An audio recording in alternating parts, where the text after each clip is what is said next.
আমরা গত বাজারে গরু কেনাকাটা করছি 8-9টা, শুক্রবারে আজকেও 4টে কিনছি। মোটামুটি বাজার ভালোই আছে, কিন্তু বৃষ্টির কারণে গরু বছর একটু কম উঠছে। বৃষ্টি যদি না থাকতো আরো গরু আইতো। মোটামুটি ভালোই আছে। না, মোটাই হালকা একটু চড়া বাজারটা আজকে, গত বাজারের থেকে একটু চড়া। আজকে চাহিদা মাঝারি গরুটার বেশি, আর আজকে মূলত বেশি কিনতেছে যারা কুরবানি দিব, তারা ছোট সাইজের গরুটাই বেশি কিনতেছে।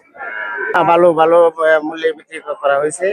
মোটামুটি প্রতি বছরের তুলনায় এই বছর গরুর বাজার ভালোই আছে।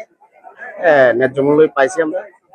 আর আমরা এই বাজারে হলো বাইরের লোক যদি আসে কেনার জন্য, যেমন এই যে বিহারি পাইকার, ওরা যদি এই বাজারে আসে তাহলে আমরা একটু মূল্য বেশি পাই। এলাকা ভিত্তিক যেহেতু অবস্থান ভালো না, যানবাহন নাই, সব নষ্ট হয়ে গেছে, এই কারণে মানে মানুষের মন মানসিকতা ভালো না, তো সেই কারণে মানে কেনাকাটাটা একটু কম। তো বাইরের লোক আসলে আমাদের এই বাজার আরো উন্নত হইতো, একটু ভালো হইতো। আজ বাজারও মানুষও কম, গরু কম। দেশে যে বন্যা দুর্ভিক্ষের ফসল মায়ের, এই জন্য মানুষের জোশ কম আর কি। অন্য বছর কুরবানির চেয়ে এই বছর কুরবানি কম হইল। শিবগঞ্জ গরুর হাট দুর্গাপুর উপজেলায় একটি প্রসিদ্ধ হাট।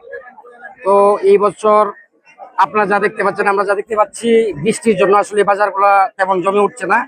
আজকেও আমরা আশা করেছিলাম যে ভালো হবে, তো আশানুর তেমনটা হয় নাই। এ পর্যন্ত আমরা আশা করেছিলাম প্রায় আজকে 500 গরু লেখা হবে, রসিদ হবে। তো এখন অবধি 200+ সামথিং হয়েছে। তো 500 আশা করা যায় না আর কি। আকাশ আসলে মেঘাচ্ছন্ন থাকায় এবং বৃষ্টি হয়, ক্রেতা বিক্রেতারা হতাশ। জাতীয় সংসদের মাননীয় ডেপুটি স্পিকারের অনুরোধে আমরা এটা প্রতি ক্রেতা বিক্রেতা 250 টাকা 500 টাকা করেছি। অন্যথায় একটা গরু বেচলে 1 লাখ টাকার একটা গরু বেচলে 6 থেকে 7,000 টাকা পুরো আমাদেরকে দিতে হতো আর কি, প্রতি রসিদে।